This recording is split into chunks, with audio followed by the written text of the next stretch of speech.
তো বিসমিল্লাহ আল্লাহুম্মা ইন্নী আউযু বিকা মিনাল খুবুসি ওয়াল খাবাইস যদি বলেন, বিসমিল্লাহ যদি লাগিয়ে দেন, তাহলে জিনার দেখতেই পাবে না। আর বিসমিল্লাহ ছাড়া বললে দেখতে পাবে কিন্তু ক্ষতি করতে পারবে না। এটা এই দোয়ার ক্ষমতা। একজন বাম হাতে চা খাচ্ছে, তো আপনি দেখে এখন কি বলবেন? ডান হাতে খান, কেননা বাম হাতে শয়তান খায়। রাসূল সাল্লাল্লাহু আলাইহি সাল্লাম বলেন, লা ইয়াকুলু আহাদুকুম বিশিমালিহি ওয়া লা ইয়াসরাবান্না বিহা। অবশ্যই তোমাদের কোনো ব্যক্তি যেন বাম হাতে না খায়, বাম হাতে পান না করে, কেননা শয়তান বাম হাতে খায়, শয়তান বাম হাতে পান করে। তা আপনার সামনে একটা লোক বাম হাতে চা খাচ্ছে, আপনি কি করবেন? আপনাকে বলতে হবে, আপনি বলতে বাধ্য। বলেন, সুলিও হবে না, ফাঁসিও হবে না, চটে যেতে পারে, গালি দিতে পারে, ধমকাতে পারে, বের হন এখান থেকে, এ কথা বলতে পারে, তবে সুলি হবে না, ফাঁসি হবে না। তো আপনি বলেন, এত পিছিয়ে হটেন কেন? আর হাদিসের অনুবাদ করতে গিয়ে যদি আপনি আসামি হয়ে যান, তাহলে আপনি হবেন 2 নম্বর, আর 1 নম্বরে কে হবেন? মুহাম্মদ সাল্লাল্লাহু আলাইহি ওয়াসাল্লাম। কাজে আপনার কোনো চিন্তা নেই। আপনি দিন প্রচার করতে গিয়ে কখনো আপনি 1 নম্বর আসামি নন, আপনি 2 নম্বর। আপনার যদি জেল হয় তো আজীবন জেল হবে, ফাঁসি হবে না। আর ফাঁসি হলে মুহাম্মদ সাল্লাল্লাহু আলাইহি ওয়াসাল্লামের হবে। হোক, ফাঁসি হলে হোক। তা আপনি এত নিরাশা কেন? কথা বলতে চান না কেন? এই ছেলে, বসো।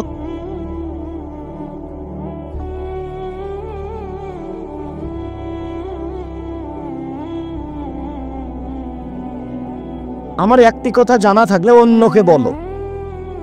2, বনী ইসরাইলের কাহিনী বলো, কোনো দোষ নেই। 3, কেউ যদি কোনো কথা আমার নামে বলে, সেই কথা যদি আমার না হয়, তাহলে তার থাকার জায়গা জাহান্নাম। 3 নম্বর বাক্যের সাথে আগের 2টা বাক্যের কোনো মিল নেই। 3 নম্বর বাক্যটা যদি এভাবে হতো, 1, আমার একটি কথা জানা থাকলে অন্যকে বলো। 2, বনী ইসরাইলের কাহিনী বলো। 3, তাহলে তোমরা জান্নাত পাবা। তাহলে একটা মিল হতো কথার। দেখেন, কথার মিল নাই। 1, আমার একটি কথা জানা থাকলে অন্যকে বলো। 2, বনী ইসরাইলের কাহিনী বলো। 3, কেউ যদি কোনো কথা আমার নামে বলে, সেই কথা যদি আমার না হয়, তাহলে তার থাকার জায়গা জাহান্নাম। 3 নম্বর বাক্যের সাথে আগের 2টা বাক্যের কোনো মিল নেই। 1, আমার একটি কথা জানা থাকলে অন্যকে বলো। এই কথা যারা জানে আলেম তাকে বললেন। 2, বনী ইসরাইলের কাহিনী বলো, কোনো দোষ নেই। যারা জানে কাহিনী, যারা আলেম তারাকে বললেন। 3, কেউ যদি কোনো কথা আমার নামে বলে, সেই কথা যদি আমার না হয়, তাহলে তার থাকার জায়গা জাহান্নাম। এটা আল্লাহর নবী আলেমকে বললেন। ও মাওলানা সাহেব, আপনি না হয় নোয়াখালী লক্ষ্মীপুরের জনৈকে ওই মসজিদে বললেন, আল্লাহুম্মা সাল্লি আলা সাইয়্যিদিনা মাওলানা নাবিয়ানা মুহাম্মদ। ভালো কথা, কিন্তু এটা নবীর না হলে আপনার কি হবে? কাউকে বলা লাগবে না, হাদিস বুখারী মুসলিম। কিয়ামত পর্যন্ত কোনো মায়ের বেটা এর কথার ভিতরে সরিষা ঢোকাতে পারবে না। আম গাছে জাম ধরতে পারে, ধরে না। অমাবস্যার রাতে চাঁদ উঠতে পারে, উঠে না। শোয়ের ছিদ্রতে লাঙ্গলের ফাল ঢুকতে পারে, ঢোকে না। শোয়ের ছিদ্রতে লাঙ্গলের ফাল ঢুকে যেতে পারে। আম গাছে জাম ধরে যেতে পারে, অমাবস্যার রাতে চাঁদ উঠে যেতে পারে, এগুলো ঘটে যেতে পারে। আমি যেই কথা বললাম, এই কথাতে সন্দেহ আছে বলে কিয়ামত পর্যন্ত চেষ্টা করলে সরিষা ঢোকানো যাবে না। যা বলছি তাই থাকবে। তার নাম বুখারী মুসলিম। আর এরকম জায়গায় আমি নিজের কথা বলিনি। হুজুরের জাহান্নাম হবে। হুজুর যত বড়ই জুব্বা পরো, পাগড়ি যত বড়ই হোক, আলখাল্লা যত বড়ই হোক, টুপি যত বড়ই হোক, রেহাই হবে না। হুজুরের বাঁচার কোনো পথ নেই। এ কথা মুহাম্মদ সাল্লাল্লাহু আলাইহি সাল্লাম বলেন, আমি বলিনি। আর ধর্ম তো মাওলানা দিয়ে চলে না, পীর দিয়ে চলে না, হুজুর দিয়ে চলে না। একজন মানুষ দিয়ে চলে, যার নাম মুহাম্মদ সাল্লাল্লাহু আলাইহি ওয়াসাল্লাম। পৃথিবীর কোনো মানুষ দিয়ে ধর্ম চলে না। মাত্র একজন মানুষ দিয়ে ধর্ম চলে, যার নাম মুহাম্মদ সাল্লাল্লাহু আলাইহি সাল্লাম। ধর্মের নামে কেউ কিছু যদি বলে তাহলে সেটা কার হতে হবে? মুহাম্মদ সাল্লাল্লাহু আলাইহি সাল্লামের হতে হবে। তবে এদেশের মাটিতে, ভারত, বাংলাদেশ, পাকিস্তানের মাটিতে, এদেশের মাটিতে প্রায় 3 লক্ষ মানুষের বানানো হাদিস আছে। তার 10,000 আছে আমার বাসায়। আমি 10,000 দেখাতে প্রস্তুত যে কোনো সময়ে। আবার বলি, আমার একটি কথা জানা থাকলে অন্যকে বলো। বানি ইসরায়েলের কাহিনী বলো। বানি ইসরায়েলের কাহিনী কি? যেমন একটা আজ থেকে হাজার হাজার বছর আগেকার কাহিনীর নাম বানি ইসরায়েলের কাহিনী। যেমন আপনাকে একটা দেখাই, বুখারী মুসলিমের হাদিস। আবু হুরায়রা রাদিয়াল্লাহু তাআলা আনহু বলেন, রাসূল সাল্লাল্লাহু আলাইহি সাল্লাম বলেছেন, লাম ইয়াতাকাল্লাম ফিল বাদি ইল্লা সালাসা। মায়ের কোলে দুধের বাচ্চা 3 জন কথা বলেছে, দুধ খেতে খেতে কথা বলেছে। শিশু এক, ঈসা আলাইহিস সালাম। যেমন বাচ্চা নিয়ে গ্রামে ঢুকেছে, তখন গ্রামের লোকেরা বলা শুরু করেছে, ছি ছি ছি ছি ছি ছি ছি ছি, মারিয়াম এত খারাপ মহিলা, জিনা করে সন্তান নিয়ে এসেছে। আরে ওর তো বাপ ভালো মানুষ ছিল, ওর মা কত ভালো মানুষ ছিল, ছি ছি ছি ছি ছি, কত খারাপ মহিলা, অবৈধ সন্তান নিয়ে এসেছে গ্রামে। সবাই বলা বলি করতে লাগলো। এ তো মুখ তো বন্ধ করা যাবে না কারো, যার যা ইচ্ছা সেটা বলে নিচ্ছে। এখন উনি আর কি বলবেন? তখন উনি বলছেন, বাচ্চার সাথে কথা বলেন। তখন বাচ্চা বলছেন, আব্দুল্লাহ নবিয়ুন, আমি হচ্ছে আব্দুল্লাহ, আল্লাহর বান্দা, আমি নবী। দুধের বাচ্চা কথা বলছে। 2, রাজুলুন কানা ফি বানি ইসরাইল ইকালা লাহু জুরাইজ। হাজার হাজার বছর আগে একটা লোক ছিল, তার নাম ছিল জুরাইজ। ইসাল্লাফি সমাতে সে তার গির্জা ঘরে ইবাদত করত। ফাআতাত উম্মু, একদা তার মা তার কাছে আসলো। ফাদাত, তার মা তাকে ডাকলো। যখন তার মা তাকে ডাকলো, ফাকালা, সে নিজেকে বলতে লাগলো, উজিবহা উসল্লি, আমি কি এখন আমার মায়ের ডাকে সাড়া দিব না সলাত আদায় করব? আমার মা যে ডাকছে, আমি যে এখন সলাত আদায় করছি, তো আমি এখন মায়ের ডাকে সাড়া দিব সলাত বাদ দিয়ে, না আমি সলাত আদায় করতেই থাকবো? ভাবতে ভাবতে একটু দেরি হয়ে গেছে। দেরি হতে মা বলছেন, আল্লাহুম্মাল্লাহ, তুমি তো আতাতুরিয়া ওজুহাল মুমিসা, আল্লাহ তুমি এই ছেলের মরণ দিও না, পতিতালয়ের মহিলার মুখ দেখা পর্যন্ত। আল্লাহ এই ছেলে যেন না মরে একজন খারাপ বদ মহিলার সাথে দুর্ঘটনা না হওয়া পর্যন্ত। আল্লাহ পতিতালয়ের মহিলার মুখ দেখা না পর্যন্ত এই যেন না মরে। এই কথা বলে মা চলে গেলেন। মায়ের মন খারাপ। ফাতার রাজাতুল্লাহ হিন্দা, বলতে না বলতে একজন মহিলা এসে উপস্থিত। ফাকাল্লামাতহু, মহিলা এসে জোরাইদের সাথে কথা বলল, আমার সাথে জেনায় লিপ্ত হন। ফাআবা, তিনি অস্বীকার করলেন। ছি ছি ছি ছি ছি, তুমি বলো কি কথা? তোমার সাথে আমি জেনা করবো মানে? বলো কি তুমি? ফাতাত ইব্রাহিম, মহিলা একটা রাখালের কাছে আসলো। ফামকানাথু, মহিলা রাখালকে চেপে ধরলো, অবৈধ কর্ম করলো। ফাওয়ালাদাত গোলামান, এতে সে একটা বাচ্চা জন্ম দিল। ফাকালাত হুয়া মিন জোরাইজ, বাচ্চাটা প্রসব করার পরে বলল এই বাচ্চা হলো জোরাইজের। জনগণ তার গির্জা ঘরের কাছে আসলো। পাকাসারুহু, তার গির্জা ঘরকে ভেঙে খান খান ধোলা ধোলা করে দিল। ওয়ানজালুহু, তারা তাকে গির্জা ঘর থেকে বের করে টেনে হেঁচড়ে রাস্তায় নামিয়ে দিল। অসভ্য, যার যা ইচ্ছা সে তা গালি দিল। গির্জা ঘরে অবৈধ কর্ম করে, এইটা প্রমাণ তাদের কাছে মহিলার মুখের মাধ্যমে। আপনার লক্ষ্মীপুর জেলে 20 বছর 10 বছর থেকে কতজন লোক আছে, ও নিজেও জানে না আমি কেন জেলে। জজও জানে না ঘটনা কি, উকিলও জানে না ঘটনা কি। সাক্ষী বলছে আমি 2 চোখে মারতে দেখেছি, অথচ সেদিনও লক্ষ্মীপুরেই ছিলেন না, ছিল রংপুরে। তার নাম মিথ্যা সাক্ষী, তার নাম মিথ্যা সাক্ষী। পৃথিবীতে 3য় মহাপাপ হলো মিথ্যা সাক্ষী। তো কথা তো সমাজে ছড়ালো যে জোরাই অন্যায় করেছে, কেউ তো রক্ষা করলো না। যার যেভাবে মনে চলো সে সেভাবে তার সাথে খারাপ আচরণ করলো। ফাকামা, জোরাইজ দাঁড়ালো। ফাতাওয়াদ্দা, অজু করলো। অসলা রাকাতাইন, 2 রাকাত সালাত আদায় করলো। ফাতাল গোলাম, এবার দুধের বাচ্চার কাছে আসলো। দুধের বাচ্চাকে এসে বলল, মানা বোকা, ও দুধের বাচ্চা তুমি বলো তো তোমার বাপকে? কালা আবিয়া রাই, বাচ্চা বলল আমার বাপ রাখাল। ফাকালো, জনগণ বলল, না আপনি সমাতে কবি যাবে জোরাইজ, তোমার গির্জাঘর স্বর্ণ দিয়ে বানিয়ে দিব। কালা লাইল্লাবি 3, জোরাইজ বললেন, না আমার গির্জাঘর যা ছিল মাটি দিয়ে বানিয়ে দিতে হবে, তাহাই করিতে হইবে। হাদিস মুসলিম। এর নাম বানি ইসরায়েলের কাহিনী, হাজার হাজার বছর আগের কাহিনী। কাহিনী সত্য বলতে পারবেন। এই হাদিসে কি বুঝলাম? এক নাম্বার বুঝলাম, ভুলেও কোনোদিন ছেলে মেয়ের জন্য বদদুয়া করবেন না। ছেলে মেয়ে যদি আপনাকে মারে, গালি দেয়, জমি দখল করে নেয়, বাড়ি থেকে বের করে দেয়, তবে মুখ খুলবেন না।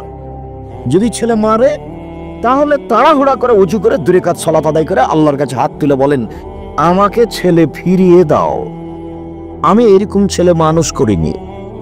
আমার ছেলে আমাকে মাথায় করে থাকবে, শ্রদ্ধা করবে, আমি এটা চাই তোমার কাছে। তুমি আমাকে ছেলে ফিরিয়ে দাও।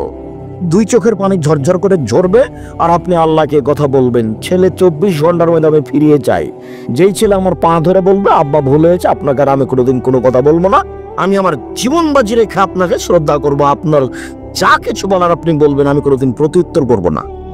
আমি এইটা চাচ্ছি তোমার কাছে। কেন আপনি বলতে গেলেন তোর উপরে গজব নাজেল হবে, তোকে ত্যায্য পুত্র করলাম, তোকে এই করলাম, তোকে সে করলাম, তোকে জমি দিব না, তোকে জায়গা দিব না, তুই বাড়ি থেকে বের হয়ে যায়, এই কথা বললেন কেন আপনি?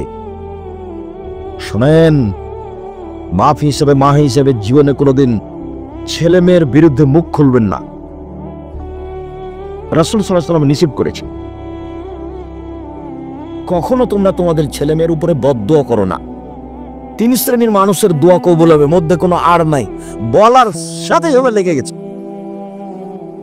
বলার সাথে সাথে একবারে লেগে যাবে, সেটা হলো বাপ মা। মন খারাপ করবেন না ছেলে মেয়ের উপরে। ছেলে মেয়ে যদি খারাপ আচরণ করে, তো আমি যেটা পরামর্শ দিলাম পালন করতে পারবেন না? পরামর্শ মনে হবে মনে নেই, বলেন তো কি পরামর্শ দিলা? সুন্দর করে অজু, নোয়াখালীর অজু করবেন না, তাড়াহুড়া গ্রাস গাছে থাকা আইলাম, মনে কষ্ট নেন না। মাঝে মধ্যে একটু বলছি এই জন্য যে আমারও খুব কষ্ট হয় যে মানুষ কেন শিরককে নেকির কাজ বলছে, বিদআতকে নেকির কাজ বলছে। যদি ফরিদপুর, শরীয়তপুর, মাদারীপুর, মাগুরা তারা এরকমই, কিন্তু আপনাদের চেয়ে তারা বেশি আগিয়েছে বলে আমার অনুমান। ঠিক বরিশাল, পিরোজপুর, ঝালকাঠি, ভোলা, বরগুনা, পটুয়াখালী আপনাদের মতোই শিরক বেদাত নেকির কাজ, এরপরে আপনাদের চেয়ে তারা অনেক বেশি আগিয়েছে বলে আমার অনুমান। আব্দুর রাজ্জাক সাহেব আমাদের কি দুর্বল দেখছেন? কিছুটা তাই, আমার মনে তাই হচ্ছে। আমি বাহ্যিক অনুমান করে বলছি। আমি তো চট্টগ্রাম, সিলেট, বরিশাল, নোয়াখালী, ফরিদপুর যাচ্ছি, তাতে আমার অনুমান। তবে ফরিদপুর, শরীয়তপুর, মাদারীপুর, মাগুরা, আপনার ওইদিকে বরিশাল, ঝালকাঠি, পিরোজপুর, ভোলা, বরগুনা, পটুয়াখালী, আর এইদিকে আপনার নোয়াখালী, ফেনী, লক্ষ্মীপুর, আর ওইদিকে আপনার কুমিল্লা, আপনার চাঁদপুর, ব্রাহ্মণবাড়িয়া, ওইদিকে আপনার সিলেট, সুনামগঞ্জ, মৌলভীবাজার, এইসব পুরো জেলাগুলি 19-20 শিরক নেকির কাজ, বিদআত নেকির কাজ। অবাক, শিরক করে বলছে নেকির কাজ করলাম, বিদআত করে বলছে নেকির কাজ করলাম। আসসালামু আলাইকুম, খাতখানটেন একবার বুকে মারলো, তারপর এমন কোন মায়ের বেটা জন্ম নিয়েছে আজ পর্যন্ত, আজ থেকে কিয়ামত পর্যন্ত সবাই থাকলো এভাবে হাত মিলানোর পরে হাত টেনে আর কিছু করতে হবে? এভাবে হাত মিলানোর পরে হাত টেনে আর কিছু করতে হবে, এটা প্রমাণ হয়ে গেলে আমি আব্দুর রাজ্জাক বিন ইউসুফ আর জিন্দেগিতে বক্তব্য দেব না। তার মানে আপনার কাছে বিকৃত ধর্ম আছে, বিকৃত ধর্মে আপনার কাছে প্রিয়। সম্মানিত দিনী ভাই বোন, বলছিলাম আমার একটি কথা জানা থাকলে অন্যকে বলো। 1, 2, বানি ইসরায়েলের কাহিনী বলো। 3, কেউ যদি কোনো কথা আমার নামে বলে, সেই কথা যদি আমার না হয়, তাহলে তার থাকার জায়গায় জাহান্নাম। এইবার আপনি ফায়সালা দেন। বালাগাল ওলা বেকামালেহি কাশাফাত জাহাদে জামালেহি হাসানাত জামিও খেসালিহি সাল্লু আলাইহি ওয়া আলিহি। এই দরুদ যদি নবীর না হয় তাহলে কি হয়? কাউকে বলা লাগবে না, ফতোয়া দেওয়া লাগবে না, এমনিতে পথ রেডি হয়ে আছে। যেটা আপনি ইবাদত করছেন সেটা যদি রাসূলের না হয়, যেটুকু করছেন, যা করছেন, আমি আপনি কোনটা করবেন কোনটা করবেন না, কোনটা চলবে কোনটা চলবে না আজকে বলতে আসেনি। তবে আমার 1 নম্বরে কথা হলো এইটা। 2 নম্বরে কথা, উপস্থিত বৈঠকের মুসলিম বোন যারা আপনারা বাড়িতে বা প্রজেক্টরের মাধ্যমে কোনো জায়গাতে বসে অপেক্ষা করছেন, আর এইখানে যে বাচ্চা ছেলেগুলি কথা বলছে, এখানে কি দোকানপাট কি নিকটে? না। তো এই ছেলেগুলি কেন? তাহলে কি আপনাদের ওটা দেখাশোনার লোক না এখানে? কেন কথা বলছে এত? এটা কন্ট্রোল করতে হবে। ও তো কথা বুঝার তো তার প্রয়োজন নেই। আপনি যদি তার সাথ দেন তাহলে এটা খুব দুঃখজনক কথা। নিজেকে পশু প্রাণী মনে করবেন না, গরু ছাগল মনে করবেন না, মানুষ মনে করবেন। বুঝিও বুঝে না ওরা অন্তর আছে, বুঝে না। দেখেও দেখে না ওরা চক্ষু আছে, দেখে না। শোনেও শোনে না ওরা কান আছে, শোনে না। উলাইকা কাল আনাম, তারা পশু প্রাণীর মতো, তারা গরু ছাগলের মতো, তারা কুকুর শ্রীরের মতো, বাল হাজাল বরং তার চেয়ে খারাপ। আল্লাহ মানুষকে বলছেন যে ওরা গরু ছাগলের মতো, কুকুর শ্রীগালের মতো, বাল হাজাল বরং তার চেয়ে খারাপ। আব্দুর রাজ্জাক সাহেব, তার চেয়ে খারাপ কে? তার চেয়ে খারাপ ওর বাপ। দেখেন, আপনাকে খুব ভালোবাসি, কষ্ট দিয়েন না আমাদের। দেখো, আমি যদি তোমার বাপকে কুকুর শ্রীগালের চেয়ে খারাপ প্রমাণ করতে না পারি, তা আমি আব্দুর রাজ্জাক বিন ইউসুফ কথা বলবো না। কিভাবে করবেন করেন তো দেখি। তোমার দাদা মারা 10 বছর হলো, 3 বিঘা জমি রেখে গেছি। তোমার বাপ নিবে 2 বিঘা আর তোমার ফুফু নিবে 1 বিঘা। বিঘা বুঝেন? 30 শতক জমি রেখে গেছে। তোমার বাপ নিবেন 20 শতক আর তোমার ফুফু নিবেন 10 শতক। তো তোমার বাপ নিবেন সকালে আর তোমার ফুফু নিবেন বিকালে। ঘটনা এরকম না একসাথে নিবে। তো কই 10 বছর হলো তোমার দাদা মরা, এখনো তো তোমার বাপ তোমার ফুফুকে জমি দেয়নি। এখন তুমি বলো যে আমার বাপ কুকুর শ্রীগালের চেয়ে ভালো। বলো দেখি তোমার কাছে কি প্রমাণ আছে? তুমি বলে দিও বাড়িতে গিয়ে, আব্বা ভাগ্য নিয়ে দুনিতে এসেছি, ভাগ্য ছেড়ে আসিনি। ফুফুর জমি খেয়ে জীবিকা নির্বাহ করব, এটা প্রয়োজন নেই। ফুফুর জমি আগে ভাগ করে দেন, তারপরে কোনো কথা। ফুফুকে জমি দেওয়ার পরে যদি কিছু থাকে চাষাবাদ করে খাবো, যদি না থাকে তো খাবো না। আপনি কি মনে করছেন আব্বা যে ভাগ্য ছেড়ে এসেছি তাই ফুফুর জমি খেতে হবে? 24 ঘন্টার মধ্যে তোমার বাপ তোমার ফুফুকে জমি দিয়ে দিবে, জরুরি ঘোষণা। 24 ঘন্টা পার হয় না যেন, তারপরে তুমি বলিও যে আমার বাপ কুকুর শ্রীগালের চেয়ে ভালো। আমি কথা বলিনি, এই কথা আল্লাহ বলছেন। বুঝেও বুঝে না ওরা অন্তর আছে, বুঝে না। দেখেও দেখে না ওরা চক্ষু আছে, দেখে না। শুনেও শোনে না ওরা কান আছে, শোনে না। উলাইকা কাল আনাম, তারা পশু প্রাণীর মতো, তারা গরু ছাগলের মতো, তারা কুকুর সিরিয়ালের মতো, বাল হাজাল বরং তার চেয়ে খারাপ। এটা তো আল্লাহ বলছো, আমি বলিনি। বলো দেখি তার চেয়ে খারাপ কে? বাপ বেটা মেলা যৌতুক নিয়েছো, আর খারাপ হবে আরেকজন। তোমাকে তো আমি বলেছি যে ভিক্ষা করে টাকা দিয়ে চাউল কিনে ভাত খেয়ে ইবাদত কবুল হবে, যৌতুকে টাকা দিয়ে চাউল কিনে ভাত খেয়ে ইবাদত কবুল হবে না। বাপ বেটা মেলা ভিক্ষা করো। পাশের ট্রেন স্টেশন নেই, লক্ষ্মীপুর ট্রেন স্টেশন কত দূর। লোকে যদি কাজে না নেই তাহলে ট্রেন স্টেশন চলে যায়, সকালে গিয়ে মানুষের ব্যাগ বোকচা ধরে গাড়িতে তুলে দিবা, রাত 9টা-8টা পর্যন্ত দিও, দেখবে যে 300-400 টাকা হয়েছে। ভিক্ষা করে খাও, মানুষের বাড়িতে কাজ করে খাও, যৌতুক নিলে কেন? আগামীকাল সন্ধ্যা হতে ওদের সাইকেল ফেরত দিতে হবে, মোটর সাইকেল ফেরত দিতে হবে, টাকা ফেরত দিতে হবে। আব্দুর রাজ্জাক সাহেব, আমার শ্বশুর আমাকে খুশিয়ে দিতে, বেটা খুশিয়ে তোমার শ্বশুর ফকিরকে দেয় কেন মোটর সাইকেলটা? তোমাকে খুশি হয়ে দিয়েছে? বাপ বেটা শরম পাও না? বাপ বেটার একটু লজ্জা হয় না? বাপ বেটার একটু হায়া হয় না? বাপ বেটা মানুষের কাছে হাত পাতো ভিক্ষা করো এভাবে? যাও। তোমাকেই বলছে, এই ছেলে, তোমাকেই বলছি, টাকা নিয়েছো কেন? টাকা নিবে কেন? তোমার স্ত্রীকে তোমার শ্বশুর কষ্ট করে লালন পালন করেছে, বিবাহ দিয়ে দিয়েছে, তুমি সময়ে কিছুই না পারলে গরিব মানুষ কাজ করে খাও, বছরে একটা লুঙ্গি কিনে বলবে আব্বা আপনাকে আমার একটা উপহার দেওয়ার খুব স্বাদ, তেমন কিছু করতে পারি না, লুঙ্গিটা নে, এটা বলতে পারো না?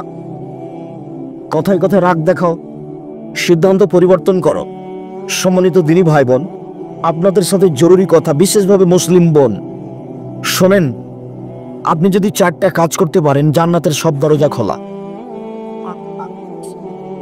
উপস্থিত বৈঠকের মুসলিম বোন, সারা পৃথিবীর মহিলা, আপনারা যদি 4টা কাজ করতে পারেন জান্নাতের সব দরজা খোলা। 1, সালাত খামসাহা, 5 ওয়াক্ত সালাত আদায় করলো। 2, সমাজ সাহারাহা, রমজান মাসে সিয়াম পালন করলো, রোজা থাকলো। 3, আতাত বালাহা, স্বামীকে মেনে চললো।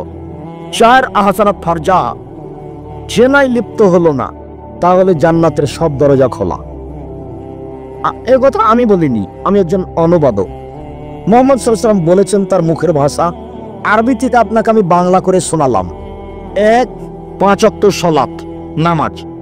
2, রমজান মাসের রোজা সিয়াম। 3, স্বামীকে মেনে চলা, তিতা লাগলেও মিঠা লাগলেও। আমি বুঝলাম আপনার স্বামী আপনাকে গালি দেয়, তার মুখের ভাষা খুব খারাপ, এরপরে আপনি ধৈর্য ধারণ করেন, মেনে নেন। দেখতে দেখতে 3-4টা ছেলে মেয়ে হয়ে গেছে, এই সংসার ছেড়ে আপনি কোথায় যাবেন? আমি আপনার দিনী ভাই, আপনাকে আমি আপনার দিনী ভাই হিসেবে আপনাকে আমি দিনী বোন মনে করে পরামর্শ দিচ্ছি, আপনি এই সংসার মেনে নেন, আপনি ধৈর্য ধারণ করেন, আপনি মন ভারী করে থাকিয়েন না। আপনার কাছে 1 গ্লাস পানি চেয়েছে, তো আপনি 1 গ্লাস পানি নিয়ে সামনে থ্যাকস করে রেখে দিকে চলে গেলেন, এটা হবে না। তিতা লাগুক আর মিঠা লাগুক তার সাথে কথা বলতে হবে, হাসি মুখে থাকতে হবে। 20 দিন পার হয়ে যায়, মাস পার হয়ে যায়, তার সাথে কথা বলেন না। মেয়েকে দিয়ে পানি দিয়ে পাঠান, খাবার দিয়ে পাঠান, কতদিন থেকে স্বামীর সাথে কথা নেই। দেখেন, এই নীতি এই ঢং বন্ধ করতে হবে। যদি আপনি সামলাতে না পারেন, যদি মনে করেন যে এর সাথে আমার হবে না, তাহলে আপনি খোলা তালাক করেন।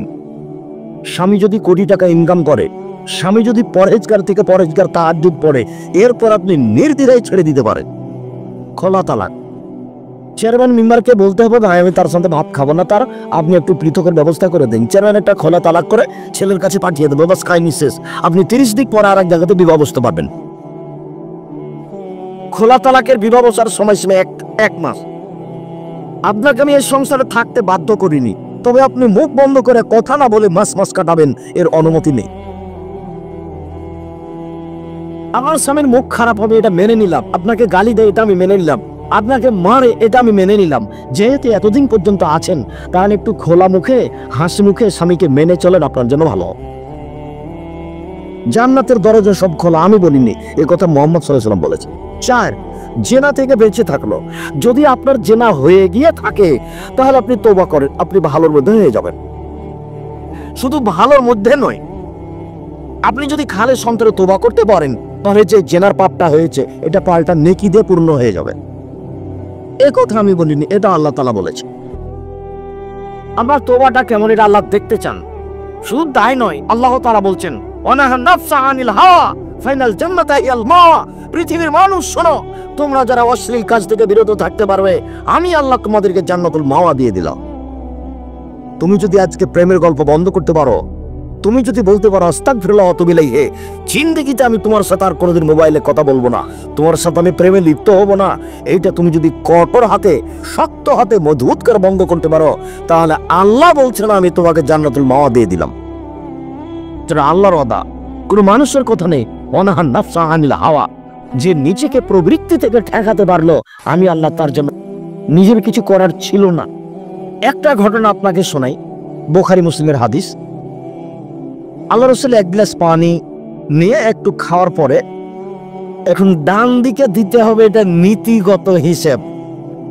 তো ডান দিকে আছে ছোট ছোট বাচ্চা, বাম দিকে আছেন আবু বকর সিদ্দিক, উমর।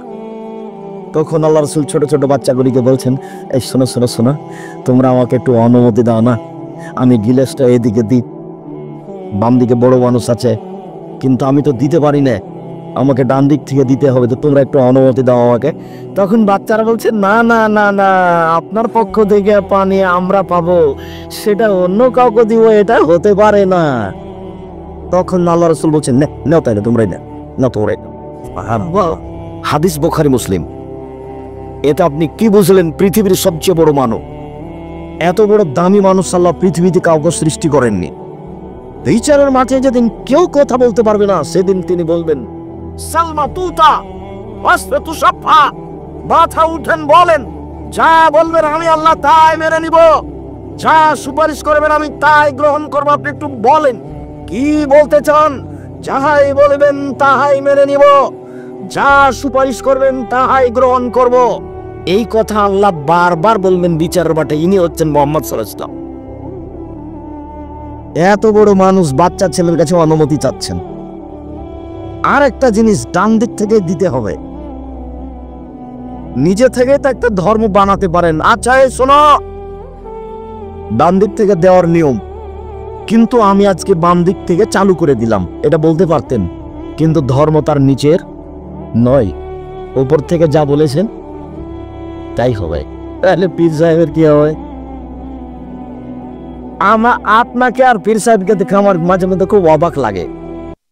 আর যেসব দিনী ভাই বোন আমার বিরুদ্ধে বলে, তাকেও দেখে আমার অবাক হয় যে আমি তো কোনোদিন অপ্রয়োজনীয় বাক্য বললাম না, তে আমার পিছনে লাগলো কি করে, কেন এ কথা বলছে?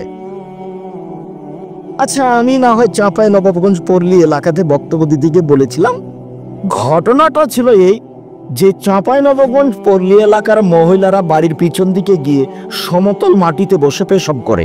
তো সমতল মাটিতে বসে পেশাব করলে পেশাব ছিটে এসে গায়ে লাগবে। মানুষের পেশাব ভয়াবহ, ইবাদত কবুল হবে না, না ধুইলে কবরে শাস্তি হবে। পক্ষান্তরে চাঁপাইনবাবগঞ্জের মহিলা পুরুষ গাভীর পাশ দিয়ে গেলে, গাভী যদি পেশাব করে তাহলে কাপড়টা গুটিয়ে ধরে, দূর দিয়ে যায়, যেন গাভীর পেশাব কাপড়ে না লাগে। অথচ যেসব প্রাণীর গোশত খাওয়া যায় সেসব প্রাণীর পেশাব নাপাক নয়, ওটা হাদিস বুখারী মুসলিম। আমার কিছু করার নেই। উটের পেশাব খেতে আল্লাহর নবী বলেছে, আমি কি করতে পারি বলেন? হাদিস বুখারী মুসলিম। পৃথিবীর সবচেয়ে দামি মানুষ, যার হাতে ধর্ম নির্ভর করে, তিনি বলেছেন যে তোমাদের পেট ফুলে গেছে, তোমরা উটের পেশাব খাও। যেখানে ছাগল বাঁধা থাকে সেই জায়গাতে তিনি সালাত আদায় করতে বললেন, নামাজ পড়তে বললেন, যে অথচ ছাগলের পেশাব আছে। আমি কি করতে পারি? আমি ওটা বলতে চাইনি এই কথাটি, আমি পরিস্থিতিতে বলেছি যে আরে আপনি গাভীর পেশাব থেকে বেঁচে থাকতে চাচ্ছেন, অথচ গাভীর পেশাব বালতিতে করে নিয়ে কাপড় ভিজিয়ে সেই কাপড়ে সালাত আদায় করলে কোনো সমস্যা নেই। আমি একটা জোর দিতে গিয়ে কথাটা বলেছিলাম, কিন্তু কথাটা এসে নোয়াখালীতে এইভাবে ধরা পড়বে তো আমি বুঝতে পারিস যে আমি সরাসরি বলে দিলাম যে গাভীর পেশাবে কাপড় ভিজান তারপর সালাত আদায় করেন, তাহলে এটাই করতে হবে? জি না, বলে হিসাব আমি এটা বলিনি। আমি এইভাবে কথাটা জোর দিতে গিয়ে বলেছিলাম, সরাসরি এই কথা বলেছি এই কথা নয়।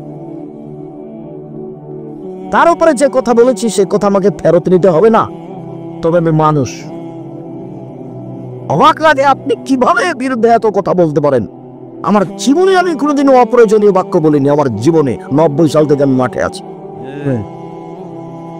90 সাল থেকে আমার জীবনে কোনোদিন আমি কেসা কাহিনী বলিনি। পুরো জীবন আমি কেসা পাবেন না। আমি যদি কারো কথা নকল করেছি তখন এভাবে বলেছি, তখন কেসাটা এভাবে দেখিয়েছি যে জনৈক বক্তা বক্তব্য বলছেন, একদিন গভীর রাতে বাইজিদের মাথা পানি চাইলেন, বাইজিদ দেখেন বাড়িতে পানি নাই, দূরে পানি আনতে চলে গেলেন, পানি নিয়ে এসে দেখেন মাথা ঘুমিয়ে গেছেন। বাইজিদ গিলাস সাথে করে মায়ের পাশে দাঁড়িয়ে থাকলেন। সকাল হয়ে গেল, মায়ের ঘুম ভেঙে গেল, মা দেখে পাশে বাইজিদ গিলাস নিয়ে দাঁড়িয়ে আছে। বাবা বাইজিদ তুমি কেন দাঁড়িয়ে আছো? আম্মা আপনি সন্ধ্যা রাতে পানি চেয়েছিলেন, দেখি বাড়িতে পানি নাই, দূরে পানি আনতে গেলাম, পানি নিয়ে এসে দেখি